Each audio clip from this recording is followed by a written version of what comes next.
Fuglsang a dit que ses objectifs étaient plus lointains.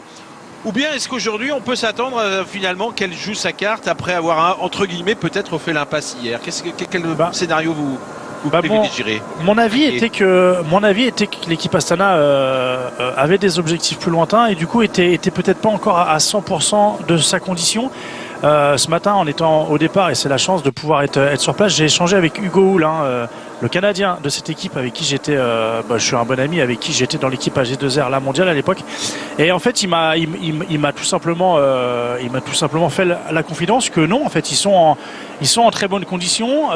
C'est juste que le peloton international est à un niveau beaucoup plus élevé, beaucoup plus homogène, et du coup, c'est un peu plus difficile de faire la différence. Mais sinon, non, ils ont fait la même préparation hivernale. Certes, ils gagnent beaucoup moins en ce début de saison que les autres années, mais c'est tout simplement dû à la concurrence qu'ils ont en face, qui est beaucoup plus forte. Et on le sait aujourd'hui, ils ont tous les outils à leur disposition pour analyser leur performance, leur puissance, toutes les données qu'ils veulent. Et effectivement, ils sont pas du tout en retard par rapport à leur tableau de marche, des autres années. C'est plus les autres équipes qui se sont mis au niveau. Alors, c'est certainement dû à cette année encore sous le signe du Covid, où on le sait, tout peut peut-être s'arrêter à tout moment. Donc voilà, on veut saisir pour tous les coureurs la moindre opportunité d'aller chercher un résultat. Allez, pour l'instant, donc ces 4 coureurs, vous voyez, perdre du terrain, parce que tout à l'heure, on avait encore plus de 8 minutes 30, et là, l'écart est pratiquement de 8 minutes désormais pour les 4 hommes de tête par rapport à un peloton. Bon, un peloton qui s'organise de mieux en mieux, puisque on a d'abord eu la formation IF Nippo qui faisait, on va dire, le travail, l'équipe d'Alberto Bettiol et de Hugh Carty. Et puis ensuite, on a vu la formation Trek Segafredo de Julien Bernard et de Jacopo Mosca venir prêter main forte. Et enfin, la formation Alpecin de Peter Vakoch. Peter Vakoch, ancien vainqueur de la Drôme Classique. D'ailleurs, rappelez-vous, Peter Vakoch en 2016, lorsqu'il s'était imposé dans la Drôme Classique, la veille avait déjà remporté l'Ardèche Classique. Donc Vakoch, certes, ensuite a connu les affres d'une chute terrible à l'entraînement. Je crois qu'il avait été percuté par une voiture. Il était dans l'équipe de Patrick Lefebvre.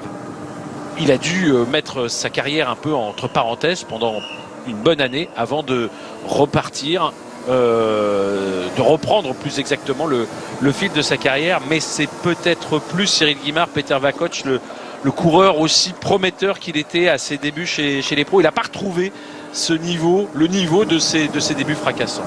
Oui, c'est vrai que lorsqu'on l'a vu arriver, on s'est dit voilà, un coureur qui va jouer les premiers rôles pendant quelques années. Et puis malheureusement, cet accident, vous savez, il reste quelquefois des séquelles qui ne peuvent pas être totalement éliminées. Et puis il y a peut-être aussi d'autres phénomènes, peut-être tout simplement l'appréhension, le manque de confiance aussi.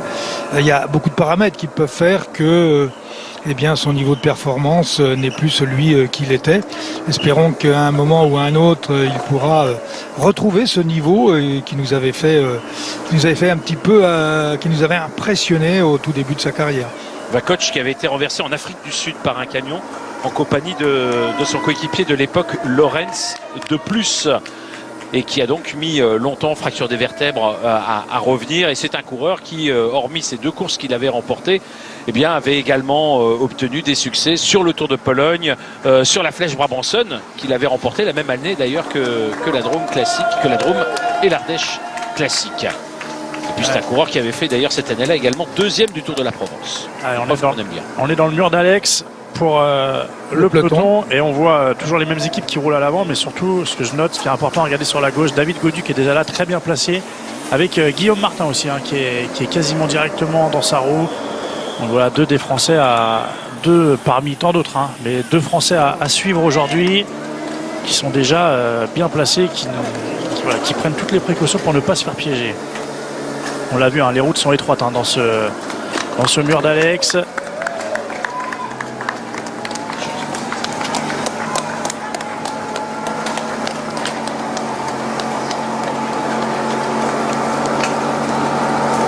Alors vous parlez justement des Français qui sont en tête du peloton. On va peut-être énumérer les chances françaises quand même de victoire. On en a énuméré évidemment avec Claire Bricogne dans Ça va frotter il y a quelques minutes. Mais on le sait, c'est pas tout à fait le même peloton qu'hier lors de la Faune Ardèche Classique, puisque l'on a 17 coureurs au total qui n'étaient pas présents hier, qui sont présents aujourd'hui. Un Nasser Bouhanni, par exemple, vient sur la Drôme Classique, il n'était pas présent en Ardèche. Nasser Bouhanni aux côtés de Warren Barguil sous les couleurs d'Arkea Samsic. Et puis un autre coureur rapide également, rapide, puncher aussi, c'est l'ancien cyclocrossman Clément Venturini.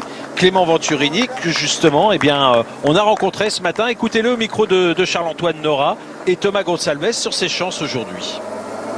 C'est vrai que j'apprécie vraiment quand la course est difficile et qu'il y a du mouvement, donc c'est pas pour me déplaire aujourd'hui avec ces enchaînements de côtes. Et non, je mise pas sur un sprint massif, ça sera plus une course débridée et une course de mouvement. Ouais. Clément Venturini, puncher, mais qui a besoin, je pense, j'imagine, de se rassurer un peu en manque de résultats. Cyril Guimard, c'est un coureur qui auparavant aimait bien les débuts de saison pour une raison assez évidente d'ailleurs. Oui, effectivement, ces courses en plus bien correspondent à un certain nombre de qualités naturelles, donc il faut essayer de les exploiter. Et puis à ce niveau de la saison, c'est quand même très très important de se rassurer, de trouver ses marques, de retrouver des vraies sensations. Et dans une course comme celle d'aujourd'hui, avec le temps que nous avons, eh bien c'est pratiquement une journée de rêve. Si jamais vous avez des bonnes jambes, c'est extraordinaire. Et bien on verra si c'est le cas en ce qui concerne Clément Venturini. Sur la moto l'équipe, alors que l'on découvre une autre nouveauté sur la Drôme l'équipe, sur la Drôme classique. Ah, c'est pas mal ça. On va la garder celle-là. C'est très classique. Alors sur la moto Drôme, on va retrouver Cédric Pinault. Je crois que je suis parti pour une bonne journée aujourd'hui. La côte de la Calandre qui effectivement fait son apparition, 6,5%, vous l'avez vu sur cette distance à peine supérieure à 1 km. Cédric, bonjour. Ah bah vous avez le sourire aujourd'hui sur la moto l'équipe avec Thierry Magnaldi. Vous aussi vous avez retrouvé le soleil. Hier c'était un peu plus compliqué, j'ai l'impression quand même. Ah, aujourd'hui on est bien, je vous confirme, on a une bonne dizaine de degrés à la température de la moto, 12 degrés exactement, du soleil, pratiquement pas de vent, donc des conditions idéales pour la pratique du vélo. Donc on a une belle échappée. Je voulais faire une petite intervention sur l'échappée, moi qui me plaît bien parce qu'on est dans la gestion, on gère bien, mais on roule très vite, j'ai trouvé. On était tout le temps aux alentours des 50 km/h depuis que nous sommes derrière eux, depuis pratiquement une petite heure. Et j'ai discuté un petit peu avec Stéphane Gaudry, le directeur sportif de Saint-Michel Aubert 93, que justement j'évoquais que ça roulait vite, j'espère qu'il gère bien. Et lui il me disait justement qu'il était aussi surpris de la vitesse à laquelle évolue cette échappée. Et il avait demandé à son coureur Johan Payot de bien gérer. Apparemment Johan Payot lui disait que non, il gérait bien et tout le monde s'entendait bien. Et moi justement j'ai chronométré un petit peu les relais de chaque coureur et on est très régulier. On fait des relais aux alentours de 2 minutes. Chaque coureur s'écarte après son relais. Donc on a l'air de bien s'entendre. Et voilà, on avait 8 minutes 30, 9 minutes d'avance pour ces hommes tout à l'heure. Ils espèrent en tout cas garder cet avantage au pied des grosses difficultés qui vont arriver à la fin du deuxième grand tour quand on va aller attaquer le circuit avec toutes les difficultés répertoriées. Donc voilà, derrière je pense qu'il n'y aura pas seulement un coureur, il ne faudra pas un coureur d'une équipe pour aller les chercher, il faudra plusieurs formations pour aller en tout cas réduire l'écart dans un premier temps, parce que là on a l'air de bien gérer avec une avance quand même assez confortable. Eh bien, on va voir effectivement ce qu'advient cet écart, qui diminue, certes, mais qui diminue dans des proportions, je dirais, pour l'instant assez arithmétiques. On ne se précipite pas, on est quand même bien organisé. Certes, il va falloir combler l'écart, qu'on soit bien clair. Vous pensez que cet écart va être comblé, mais que la course va être intense, si je résume un petit peu vos propos. Oui, c'est pas évident, 7 minutes à 77 km de l'arrivée. Comme je le disais tout à l'heure, il faut que le peloton reprenne pratiquement 1 minute par tranche de 10 km et le peloton revient actuellement, mais ça roule quand même très très fort en tête de ce peloton.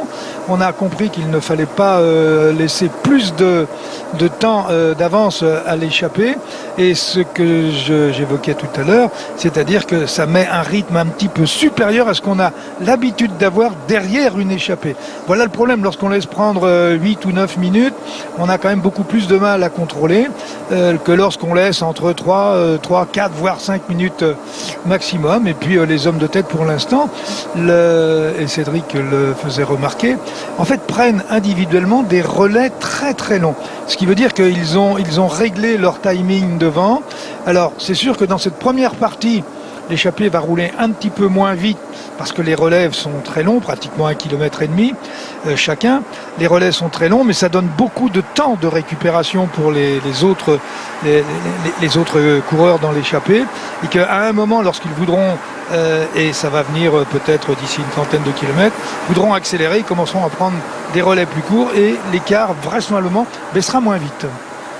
Alors là, on est dans un enchaînement de difficultés qui sera le même évidemment tout à l'heure, une fois qu'on aura fait cette dernière boucle vers le sud.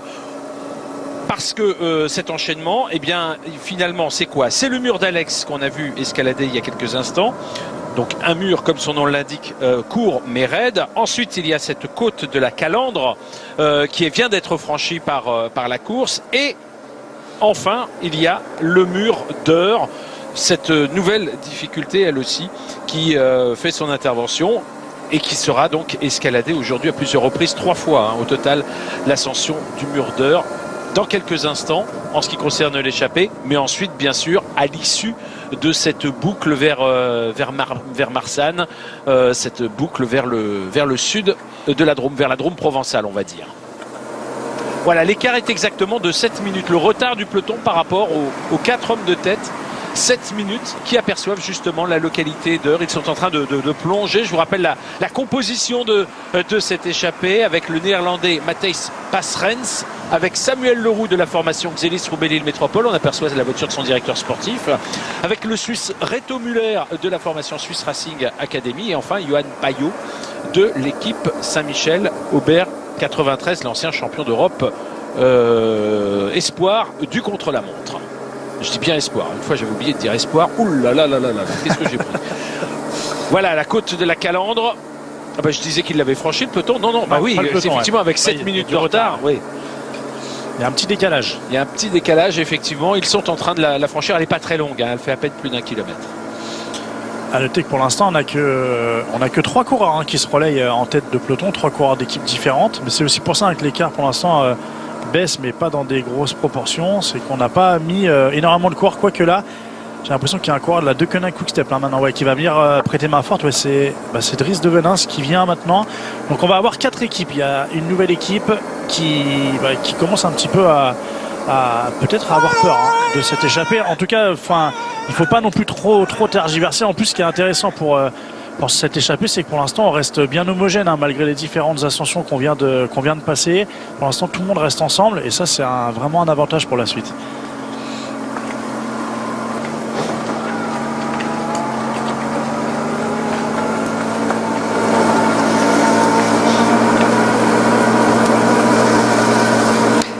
Alors, petite question, pour qui roule Deceuninck Quick-Step? Badgioli peut-être?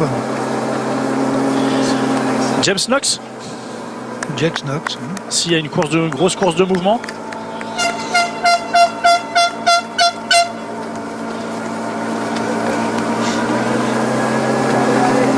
Alors on a pour l'instant le peloton, on vous l'a dit, qui est dans la côte de la Calandre, dont le sommet est à 80 km de l'arrivée, 81 km de l'arrivée pour être précis. Vous voyez qu'il y a pratiquement 5 km 500, 6 km de différence entre les hommes de tête et le peloton. Et les hommes de tête, eh bien eux, ils sont ils arrivent maintenant dans la localité d'Eure et ils vont bientôt aborder le mur.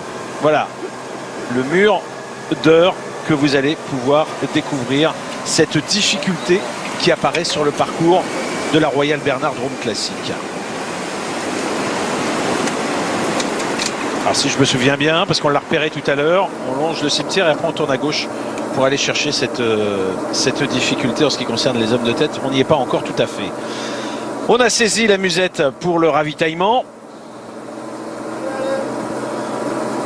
puisque pour le peloton, le cap de la mi-course a été franchi maintenant depuis quelques kilomètres, depuis un bon petit moment d'ailleurs, puisqu'il y a au total 176 km. On a voulu, du côté de Guillaume Delpech, l'organisateur, modifier un peu je dirais la physionomie aussi bien de la Faune Ardèche classique que de la Drôme classique. On a vraiment, voilà le virage à gauche maintenant pour les hommes de tête. Et aussi bien hier qu'aujourd'hui, on a voulu réduire les distances de façon à finalement à intensifier les difficultés. C'est une façon de valoriser les difficultés du parcours. On réduit la distance, mais on laisse autant de difficultés à franchir. De mon point de vue, c'est un bon choix. Hein. On l'a vu hier, ça nous a donné une course très débridée sur les 30 derniers kilomètres avec des coureurs qui ont attaqué très tôt, des grosses différences qui ont été faites. Et vu le parcours proposé aujourd'hui, je pense qu'on va se diriger un peu vers le même scénario. Hein. À un moment donné, c'est sûr, quand on voit toutes les ascensions qui s'enchaînent très régulièrement, on va avoir des équipes qui vont être intéressées pour faire exploser ce peloton. Mais avant tout ça, il faudra déjà revenir sur cette échappée, au moins combler une grosse partie de l'écart. Alors vous l'avez vu, le mur d'heure fait seulement 730 mètres pour être précis. Mais là, on est dans les passages les plus difficiles, passage jusqu'à 25%. Alors bon, 25%. Ouais. Allez, vous voyez pas le coup d'œil de mes consultants. On voit bien qu'on n'y est pas encore là, ou du moins que je sais pas où il est le passage à 25%, mais parce bon, que en tout cas c'est raide. C'est raide et c'est relativement long parce que quand c'est raide, tout de suite ça paraît long. Et 700 mètres, objectivement, c'est pas très long, mais voilà, quand il y a de la pente, on se demande à chaque virage si c'est ça dépend si c'est à 8 à l'heure ou à 40. Voilà, c'est ça. Alors là c'est pas à 40, ça c'est sûr. Et tout à l'heure, on sera au sommet, on sera à 4 km 500 de l'arrivée. Hein, donc, mais sur les quand même que voilà, c'est une montée irrégulière. Hein. Thomas Gonçalves, notre Géry était tout à l'heure avec Claire Bricogne dans Sa va frotter. On l'a vu, il était au pied, mais en fait au pied, les pourcentages sont pas forcément très visibles. C'est un petit peu plus loin, on y est, que l'on se rend compte effectivement avec les coureurs que la pente non seulement est beaucoup plus raide, mais avec des irrégularités. C'est-à-dire qu'il y a pas des replats, mais des portions un petit peu moins pentues qui permettent de souffler peut-être un tout petit peu. Et puis ensuite, la route se cabre à nouveau. Et au sommet, vous allez le voir dans quelques instants, ça ne redescend pas immédiatement. Hein. Il y a une portion de plat, pas très longue, avant ensuite d'aborder la descente. Et c'est vrai, vous l'avez dit tout à l'heure, on sera effectivement à peine plus de 4 km de l'arrivée. Voilà le sommet. Bon, on le dit, on le répète sur des courses comme la Royal Bernard Drôme Classique, et les coureurs n'ont pas le temps de venir souvent repérer le parcours. Alors ils peuvent le faire, peut-être venir voir justement un point stratégique, parce que l'hôtel n'est pas très loin. Les coureurs sont logés à Valence. On est ici à Heure, pas très loin de Livron. Il faut à peine une demi-heure pour venir ici voir justement à quoi ressemble cette bosse. D'ailleurs, c'est peut-être plus pratique pour voir les difficultés ici qu'en Ardèche. Je crois que c'est pas très loin non plus. Mais en tout cas, les coureurs, ils apprécient surtout de pouvoir passer plusieurs fois au même endroit, parce que là, ce ne sera pas forcément décisif, on s'en doute. Aussi loin de l'arrivée, il reste 70 km encore à couvrir, mais ce le sera évidemment lorsque l'on reviendra dans ces parages au moment de l'arrivée de cette épreuve. Une petite chicane qu'on négocie, on est dans la descente, on va les laisser descendre et rejoindre la ligne d'arrivée. On tourne une page de publicité, on retrouve juste après Cyril Guimard, Christophe Riblon et bien sûr Cédric Pinault sur la moto l'équipe. À tout de suite. La course vous est présentée par Faune, partenaire majeur de la Faune Ardèche Classique. Faune, nous innovons pour une collecte intelligente. Retrouvez votre course avec Royal Bernard, partenaire majeur de la Royal Bernard Drôme Classique. Royal Bernard, volaille gourmande au cœur de la Drôme.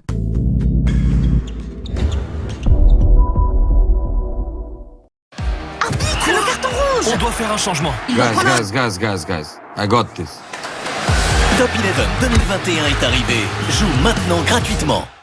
Je prenais une assurance pour mon nouvel appart quand un virus a attaqué tout Internet. Mais en 2 minutes, je déjoue l'attaque. Et là, qui m'appelle ?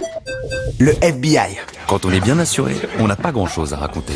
Chez Direct Assurance, votre logement est assuré dès le lendemain.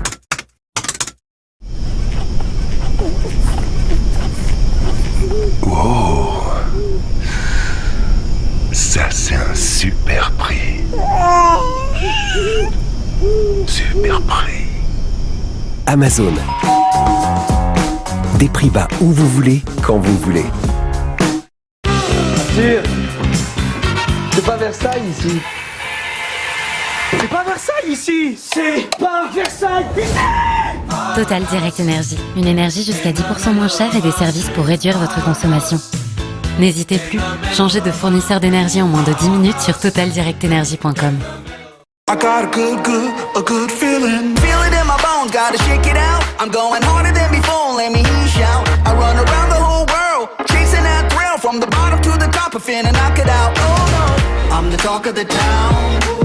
I know you're feeling it now. Transition, la lumière sous contrôle. Dispositif médical. Nouveau.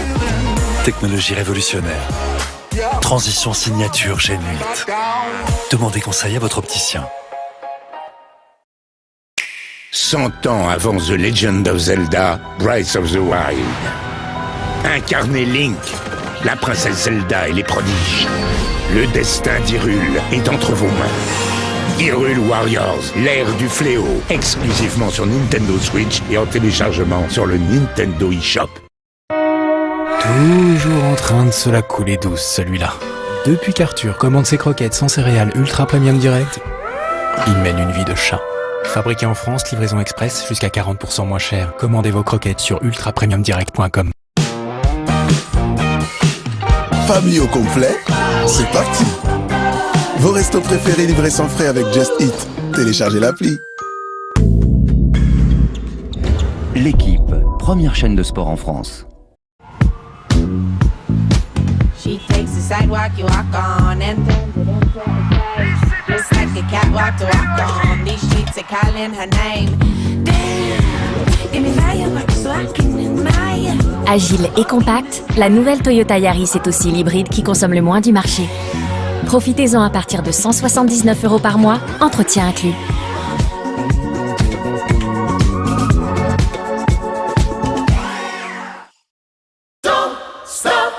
Parce que j'entendais moins bien, j'avais renoncé à plein de choses. Et puis je suis allée chez Audica. Bien entendre à nouveau, alors là, ça a tout changé. Je sais pas pourquoi j'ai attendu si longtemps. Bien entendre, ça change la vie. Aujourd'hui, avec le 100% santé, vos aides auditives peuvent être remboursées à 100%. Appelez le 3220 et dites Audica.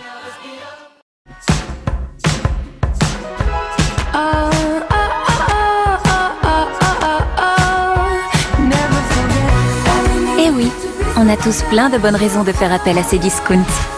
Et avec nous, vous faites le choix du e-commerce français. Allez, on enchaîne. Parce qu'on prend le temps de bien cuisiner nos plats, on n'a pas le temps de bien réussir nos pubs. Season, des plats frais et équilibrés livrés chez vous pour toute la semaine. Et profitez de 30% offerts sur votre première commande. Si tu cherches à être unique, inimitable, alors fonce. Exprime ton style. Philips OneBlade, ton style, tout simplement.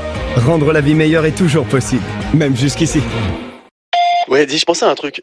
Y a des gens qui se font livrer les courses sur le parking du supermarché. Donc en gros, tu prends ta voiture, hein, tu fais le tour du rond-point, tu prends tes courses, tu les mets en coffre, hein, tu rentres chez toi et tu ranges tes courses. Et tu le fais, toi, ça? Avec Monoprix.fr, vous n'avez même pas besoin de vous déplacer. Vos courses sont livrées directement chez vous. Sérieusement, tu le fais, toi, ça? I feel so blue without you, girl. I need your love. So I try. Renault Captur est disponible en motorisation diesel, essence et GPL et maintenant en hybride rechargeable. Renault Captur à partir de 189 € par mois avec 4 ans d'entretien garantie et assistance inclus. Commandez en ligne sur shop.renault.fr.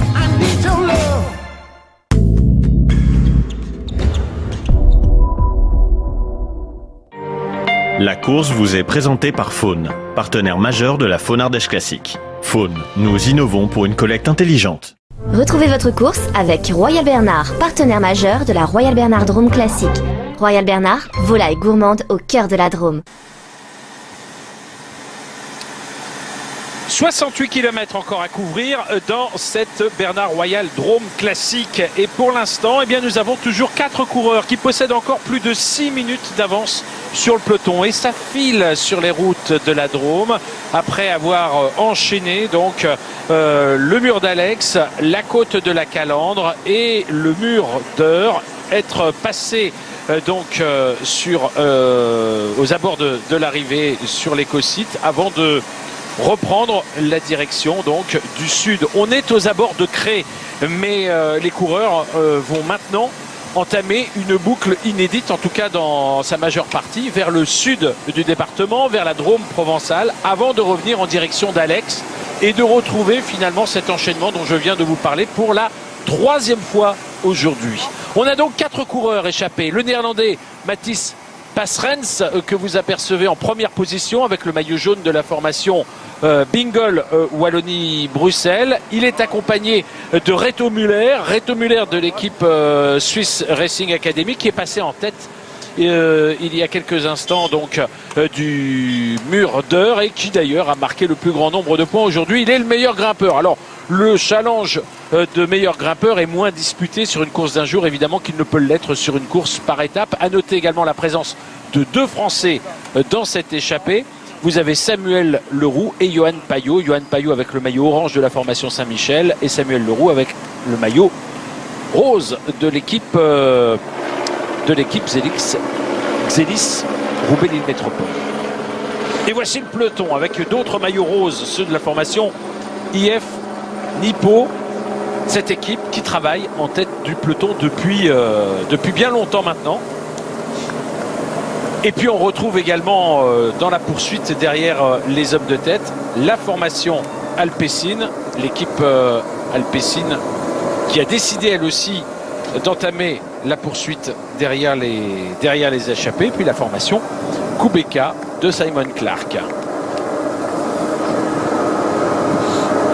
Ouais, ces 3 formations qui depuis tout à l'heure sont à l'œuvre en tête de peloton. Seulement, ces 3 formations pour l'instant ont pris la course en main derrière l'échappée. Donc c'est les 3 formations qui pour l'instant nous montrent le plus d'ambition. Après pour l'instant elles ont mis chacune un seul coureur à rouler. Encore un peu plus de 6 minutes d'avance. 66 km. Voilà, faut pas perdre de temps quand même pour aller chercher les hommes de tête. On a laissé beaucoup de temps aujourd'hui à l'échappée. On a laissé beaucoup de temps, mais on est en train quand même de le reprendre. Ce temps, petit à petit.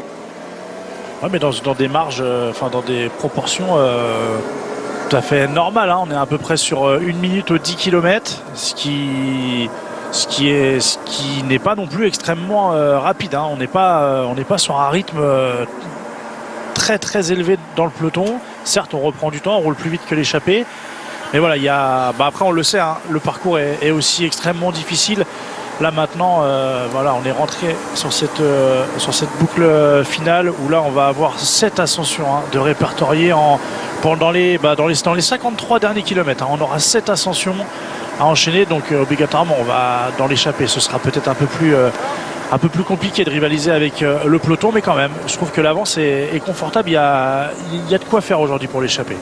Allez, vous avez une vue ici aérienne de l'écosite où va être jugé pour la première fois d'ailleurs l'arrivée.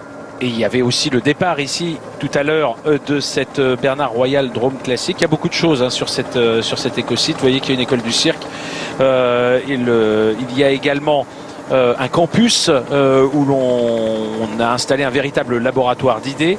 Et tout cela, effectivement, est assez récent, assez nouveau. Et on est à proximité de Cré, donc dans la Drôme. Au départ, on s'en souvient, la Drôme Classique avait pour habitude de se terminer à Livron. Si l'on en croit d'ailleurs Guillaume Delpech, cette arrivée est un petit peu exceptionnelle ici dans l'écosite. Je crois que c'est sur Direct Vélo. Guillaume Delpech avait confié qu'il espérait un retour à Livron. Livron, c'est pas facile parce qu'il y a eu aussi une certaine Nationale 7 à traverser. Et on imagine que le week-end, c'est pas forcément simple d'organiser une course aux abords d'une voie à grande circulation. L'écosite, beaucoup d'entreprises et surtout sur un site qui respecte la biodiversité, nous a-t-on dit, dans cette bio-vallée. 25 hectares au total.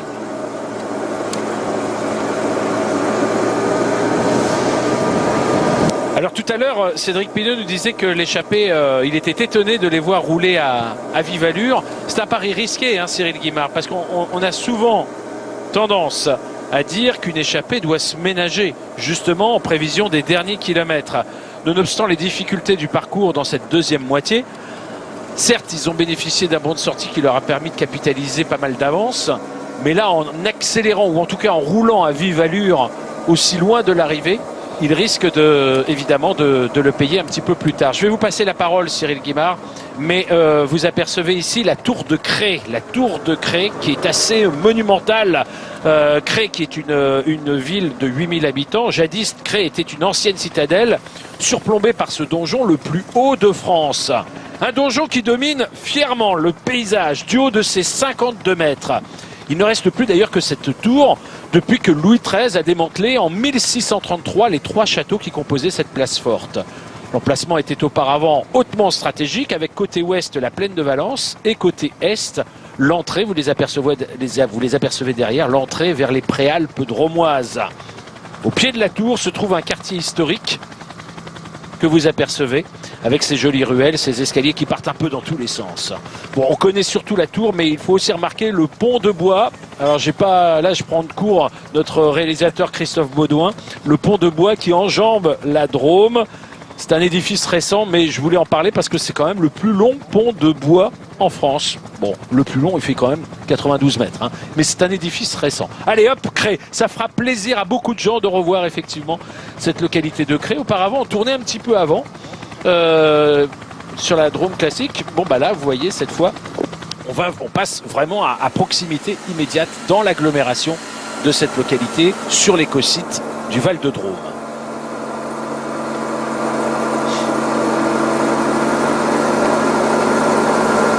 Cyril, j'allais vous passer la parole. J'allais la prendre. Et d'un seul coup, le donjon est arrivé. Eh oui, le donjon est arrivé. Et qui avait-il à l'intérieur du donjon? On n'en sait rien. Alors, en ce qui concerne justement cette échappée, est-ce qu'on roule pas trop vite, trop loin de l'arrivée, d'une certaine façon? Alors, c'est une question qui est difficile à répondre parce que dans l'habitude, on a plutôt tendance, l'échappée a tendance à rouler de moins en moins vite pour faire en sorte que le peloton qui ne veut pas revenir sur cette échappée va ralentir également son rythme pour réaccélérer suivant les circonstances et le type de parcours, essayer de réaccélérer au bon moment pour piéger le peloton. Et quelquefois ça arrive, quelquefois on a des échappées qui arrivent avec 5, 10, 15, 20, 30 secondes seulement. C'est rare mais ça arrive. Là ils ont voulu à mon avis capitaliser sur les 9 minutes qu'ils avaient tout à l'heure, en espérant qu'à un moment ou à un autre, le peloton se dise « Ah, l'écart est trop important, on ne pourra pas revenir ». Donc, je pense que la solution actuellement d'essayer de forcer le destin n'est peut-être pas une mauvaise solution. Mais comme on le dit toujours, c'est quand même le peloton qui a la clé. Et moi, je trouve que ça roule quand même très très vite. Mais on a raison, 62 km, il y a encore 5 minutes. Il ne faut plus rigoler. Alors, on va demander justement à Cédric Pinault sur la moto l'équipe si lui aussi a le sentiment, maintenant qu'il est passé derrière le peloton, si lui aussi a le sentiment que le peloton roule très vite. Cédric, c'est à vous. Exactement, je suis de l'avis de Cyril Guimard, le peloton roule fort, hein. On a eu des coureurs en difficulté dans le mur d'heure, 2 coureurs sont fait distancer, des coureurs, il y a des niveaux vraiment différents parce que pendant que des coureurs se faisaient distancer, on a eu Jakob Fuglsang, lui qui s'arrêtait de faire pipi. Donc il y en a vraiment un niveau d'écart entre certains coureurs, mais c'est vrai que ça roule vite, hein. Des coureurs viennent à la voiture chercher du ravitaillement, on sent qu'on est occupé, on les a vus tout à l'heure passer devant nous, ces coureurs-là. Ça grimace pour certains et on a roulé fort très tôt dans la course comme vous le disiez tout à l'heure messieurs, ça pourrait avoir une incidence sur le final avec pourquoi pas des équipiers en moins pour certains leaders, donc voilà, en tout cas c'est bien joué de la part des échappés, comme dit Cyril, on force son destin et on oblige le peloton à rouler fort très vite et ça ne mise pas la galerie du tout, on n'a pas le temps de profiter du joli paysage de Romois ici. Oui, on a vu d'ailleurs Jakob Fuglsang rentrer à l'arrière du peloton lorsque Cyril était en train de parler, mais j'ai pas voulu interrompre une deuxième fois Cyril. Merci, c'est le bon. Vous le ménagez, Cyril Guimard. Merci de ce respect. On le garde avec nous, on le ménage, on le caresse dans le sens du poil aussi. Oh, pas cheveux. Des cheveux, il en reste plus beaucoup. Allez, moins de 5 minutes désormais d'avance pour les hommes de tête. Moins de 5 minutes à quand même plus de 60 km/h. 60 km. Non, pas 60 km/h, quand même pas. Pas encore, en tout cas, et pas ici. En ce qui concerne les hommes de tête. Alors, les difficultés sur la suite du parcours, sur cette boucle vers le sud, vers la Drôme provençale, eh bien, qu'est-ce que l'on va avoir? On va avoir... du Devès. qui va arriver là à un peu plus de 50 km de l'arrivée, 53 km de l'arrivée. C'est-à-dire une fois qu'on aura franchi Autichamp, je ne crois pas que ce soit déjà le cas, et avant d'arriver à Rouanac. Et puis ensuite on aura entre Marsanne et Mirmande le col de la Grande Limite. Et puis on aura la côte des Roberts. Et enfin la côte de Grane avant de parvenir sur les bords de la Drôme du côté d'Alex. Col de la Grande Limite situé à 40 km de l'arrivée où je pense que là on devrait assister aux premières offensives dans le peloton.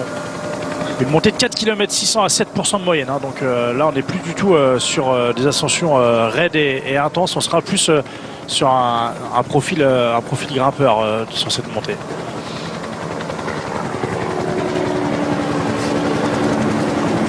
Et là, on a retrouvé les images de la Drôme que l'on aime bien, hein, sous ce soleil éclatant, cette température clémente et ces belles images que nous propose notre réalisateur Christophe Baudou.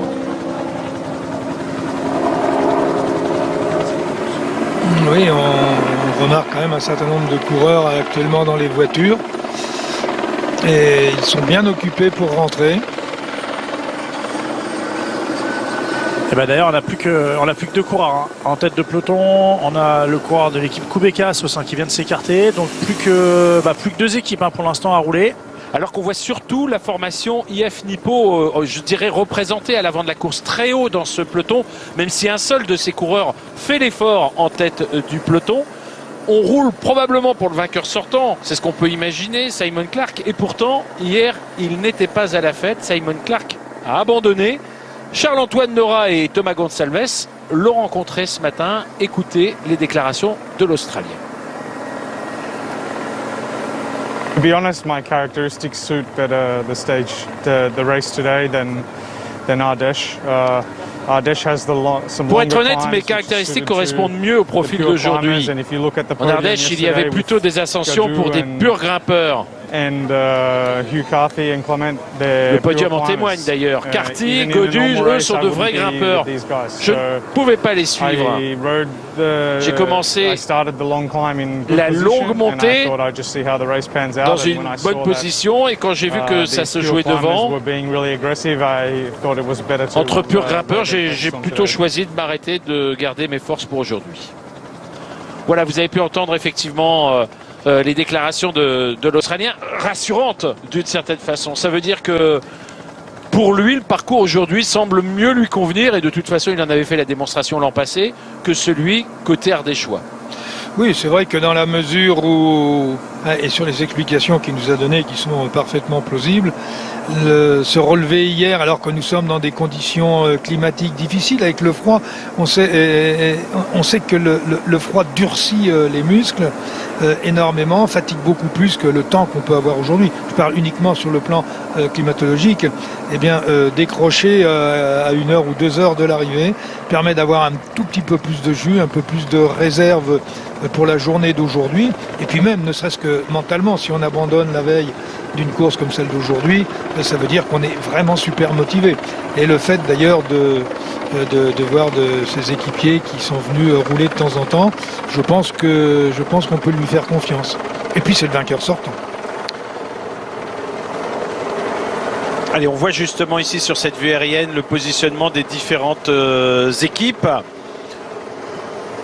Des équipiers autour de leur leader, la formation Cofidis avec Guillaume Martin qui n'est pas encore apparu dans les premières positions. Guillaume Martin qui faisait sa rentrée hier. Le Normand qui était plutôt rassuré hein, d'ailleurs après sa journée d'hier. Certes, il n'était pas totalement aux avant-postes, mais pour une course de rentrée, c'était Christophe Riblon plutôt motif à satisfaction en ce qui concerne Guillaume Martin. Plutôt satisfaisant, ouais. J'ai trouvé, voilà, pour quelqu'un qui a été très ennuyé pendant sa préparation hivernale. On rappelle des problèmes de genoux notamment. Ouais, et puis une chute aussi pendant à l'entraînement. Et voilà, il était pas du tout. Il se cherchait un petit peu et hier venir chercher une 16e place, surtout, quand on a vu le parcours et la course qu'il y a eu hier. C'est plutôt très rassurant. Certes, il nous a dit qu'il espérait faire qu'il aurait espéré faire un meilleur début de saison au début de sa préparation hivernale. Mais voilà, il a vite, il a reporté ses objectifs et puis honnêtement, c'est pas très grave pour Guillaume Martin de pas jouer vraiment les premiers rôles sur ce week-end-là. On le sait, on le connaît. Ses objectifs seront bien plus lointains et notamment sur des courses World Tour. Allez, 4 hommes en tête pour l'instant. Vous avez la composition de cette échappée avec les deux Français Samuel Leroux et Johan Payot qui s'est affiché. Pour l'instant, le peloton mène bonne chasse avec un écart qui vient de passer sous les 5 minutes à moins de 60 km de l'arrivée en ce qui concerne les 4 coureurs de tête. On tourne une page de publicité et on revient très vite avec Cédric Pinault sur la moto l'équipe et bien sûr de consultants Cyril Guimard et Christophe Riblon. A tout de suite. La course vous est présentée par Faune, partenaire majeur de la Faune Ardèche Classique. Faune, nous innovons pour une collecte intelligente. Retrouvez votre course avec Royal Bernard, partenaire majeur de la Royal Bernard Drôme Classique. Royal Bernard, volaille gourmande au cœur de la Drôme.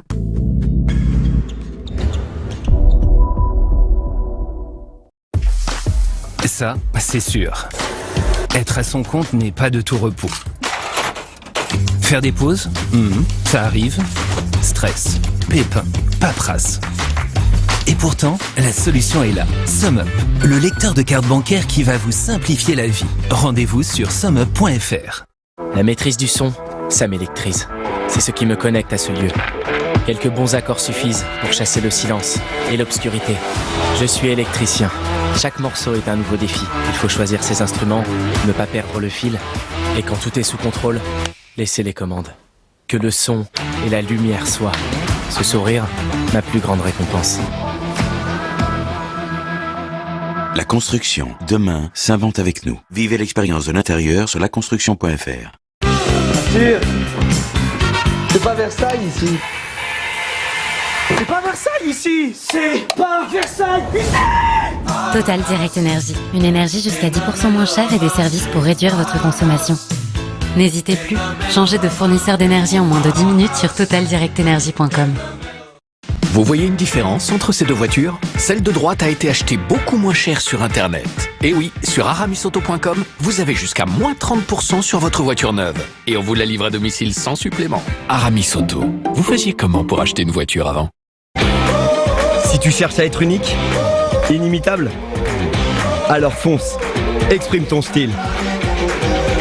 Philips OneBlade, ton style, tout simplement. Rendre la vie meilleure est toujours possible, même jusqu'ici. Une fossette. C'est de cette fossette dont vous êtes tombé amoureux. Et si vous ne l'aviez pas vue? Verre optique Nikon, une vision d'exception. Ceci est un dispositif médical. Fléchette? Dans le salon. Waouh! Wow, c'est moi le pro. Yes! Je préfère les échecs. Qu'est-ce que t'essayes de faire? T'es sûr? Checkmate. Échec et mat. Un dernier jeu? Ok, vite fait. Quoi? Je t'ai eu. Tu crois ça? Et voilà le travail. Maman, on mange?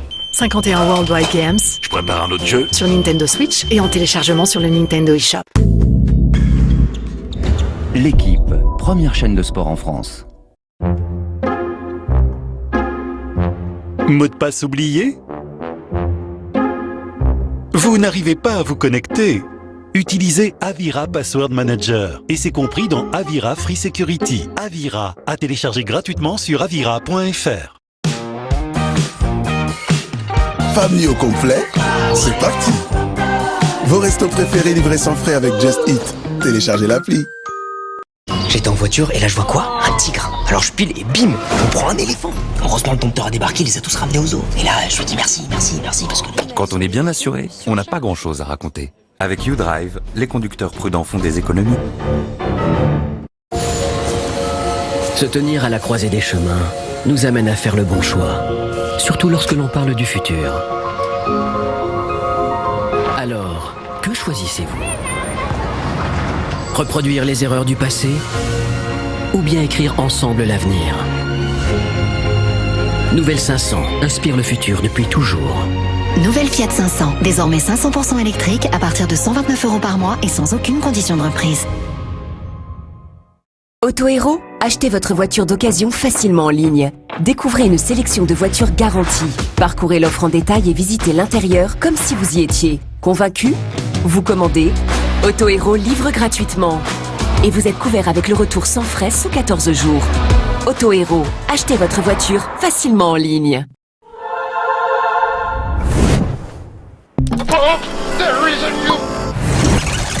Pop, there is a new. Pop, P-O-P. Pop, pop, pop, pop. Freebox Pop, fibre ultra rapide, répéteur Wi-Fi, TV replay, Free Ligue 1 Uber Eats. Merci Free. Arthur, c'est pas Versailles ici. Arthur, c'est pas Versailles ici. C'est pas Versailles ici. C'est pas Versailles ici. Total Direct Énergie. Une énergie jusqu'à 10% moins chère et des services pour réduire votre consommation. Vous en faites déjà beaucoup. À nous d'en faire plus. Vous avez un projet de crédit immobilier? Grâce au contrat de garantie CAFPI, obtenez votre avis de faisabilité et évaluez votre capacité d'emprunt sur cafpi.fr. C'est gratuit, simple et immédiat. Donnez vie à vos projets en agence et sur cafpi.fr. CAFPI, expert en crédit.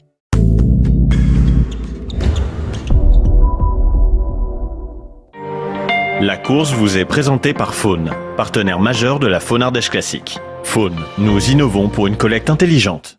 Retrouvez votre course avec Royal Bernard, partenaire majeur de la Royal Bernard Drôme Classique. Royal Bernard, volaille gourmande au cœur de la Drôme. 4 hommes en tête, 4 coureurs qui sont à une cinquantaine de kilomètres dans la Royal Bernard Drôme Classique. Les 4 coureurs qui composent l'échappée matinale sortie après une quinzaine de kilomètres. Le néerlandais Mathis Pachrens de la formation Bingoal Wallonie-Bruxelles. Les Français Samuel Leroux et Johan Payot. L'un de l'équipe nordiste Xelis, l'autre de la formation francilienne Saint-Michel Aubert 93. Et puis Reto Müller, le Suisse de la formation Swiss Cycling Academy. Vous voyez donc ces 4 coureurs qui s'entendent assez bien. Attention quand même, hein, l'écart, attention pour eux évidemment, l'écart, vous le voyez, est de 4 minutes 20 environ à 55 km de l'arrivée. On vient de passer à la hauteur d'Autichamp en ce qui concerne le peloton et l'on entre sur la Drôme provençale que l'on aperçoit au loin. On est parti pour cette 3e et dernière boucle inédite sur le parcours, enfin inédite par rapport aux 2 autres évidemment, pas par rapport aux années précédentes parce que là les habitués de la Drôme classique connaissent bien ce parcours. Il n'a pas changé fondamentalement cette boucle en particulier. Et on va donc prendre la direction de Marsanne, de Mirmande, avant d'escalader des côtes, des cols qui ne sont peut-être pas très pentus, mais quand même relativement longs. Rien à voir avec les villages perchés d'Alex notamment et d'Eure, où là on a des côtes beaucoup plus pentues, beaucoup plus courtes et qui composeront le final, à proprement parler, de cette Bernard Royal Drôme Classique. Donc on a un peloton qui est bien organisé sur cette portion, on va dire, de transition, qui va nous amener assez rapidement sur des difficultés qui ne devraient pas normalement changer la physionomie de la course, si ce n'est permettre peut-être au peloton de se rapprocher. Est-ce que vous voyez franchement des coureurs attaquer au sein du peloton avant d'arriver justement dans ces villages perchés d'Alex et d'Eure, c'est-à-dire dans le final de cette classique? Non, trop tôt déjà parce qu'on est loin de l'arrivée, mais surtout parce qu'on a encore plus de 4 minutes de retard sur l'échappée. Donc attaquer maintenant, faire complètement exploser le peloton, c'est aussi se priver de tous ses équipiers. Donc non, je pense que pour l'instant, au vu de l'écart encore conséquent avec l'échappée, il faut profiter du travail pour l'instant de l'équipe IF, de l'équipe Alpecin Phoenix, mais peut-être pour d'autres coureurs qui ont des ambitions aujourd'hui, à un moment donné, peut-être mettre des équipiers à rouler pour permettre de combler cet écart. Ça sert à rien de sortir à 4 minutes derrière 4 hommes de tête, même s'ils sont échappés depuis le matin. C'est un effort presque vain. Non, pour l'instant, il faut se servir de ses équipiers, de son collectif, pour essayer de se rapprocher au plus près de l'échappée avant de vraiment déclencher les hostilités. Après, au niveau des ascensions qui peuvent permettre des attaques dans une quinzaine de kilomètres, on va être dans le col de la grande limite. Et là, pour moi, il y aura quand même de quoi faire. C'est là où on verra au niveau de l'échappée les ressources qu'ils ont encore, parce que Ça monte quasiment 5 km à 7%. Donc là aussi bien dans le peloton, je pense qu'on devrait voir des mouvements de course. Oui, il faut que ça soit revenu un tout petit peu. De certaines équipes, mais ouais. Ou alors il faut sortir à une quinzaine pour revenir. 3-4 coureurs qui sortent à 4 minutes, c'est très difficile de boucher, ce trou sur une échappée, même si les coureurs sont fatigués, mais ils impriment un rythme qui demande aux poursuivants de se mettre presque pratiquement dans le rouge. Donc il faut ramener pratiquement à une 30 pour voir des différences des attaques. Ce matin, on avait le sentiment, en parlant avec quelques coureurs, quelques directeurs sportifs aussi, que contrairement à hier, personne n'avait vraiment envie de prendre la responsabilité de la course à son compte. Est-ce que c'est pas pour cela finalement que l'écart a tant augmenté? Si je prends en exemple un Cyril Dessel qui ce matin, vous étiez avec moi, hein, je crois, Christophe, disait bah voilà, nous hier c'était peut-être plus conforme. Attendez, regardez, ça c'est juste pour vous apporter la contradiction. Voilà. Rien que pour ça, ça va peut-être pas durer longtemps, mais il s'est dit oh non, là, on va pas laisser Christophe dire ça. Vous voyez qu'on peut attaquer loin de l'arrivée. Ah bah on peut, non mais on peut après. Vous voyez qu'on peut avoir tout faux. Mais alors un coureur de l'équipe Delco, on rappelle que Fedeli n'a pas pris le départ. Alessandro Fedeli, qui était le leader désigné de cette équipe. Non mais d'ailleurs on le sent, hein. Il a attaqué et puis il se retourne beaucoup. Hein. Je pense qu'il aimerait bien qu'il y ait quelques coureurs qui viennent avec lui. Mais pour l'instant, ça n'a pas fait bouger un sourcil de l'équipe EF. Hein. Non, ni de l'équipe Groupama FDJ. On voit David Godu qui est au sein du peloton. J'en reviens à ce que l'on était en train de dire auparavant. L'équipe AG2R Citroën a dit bah, écoutez, hier, on avait peut-être un final qui se prêtait davantage aux caractéristiques de nos coureurs. Là, il y a Venturini, mais ça sera plutôt une course d'attente pour lui. Chez Groupama FDJ, David Godu disait bah voilà, moi on a déjà gagné, donc finalement on n'a pas trop de pression, on peut peut-être laisser aussi le poids de la course à nos adversaires. On n'est pas bredouille entre guillemets. Est-ce que c'est ça finalement qui a peut-être laissé un peu esseler l'équipe IF Nippo au moment où il a fallu entamer la poursuite? Alors quel est ce coureur qui est sorti du 137 peloton? Le 137, c'est José Manuel Diaz qui est sorti sans y croire. Regardez, il se retourne. Non, pas seul, voilà, il le sait, il en a conscience. Seul, c'est impossible. D'ailleurs, il est en train de se relever. Moi, j'adore cette place. Regardez,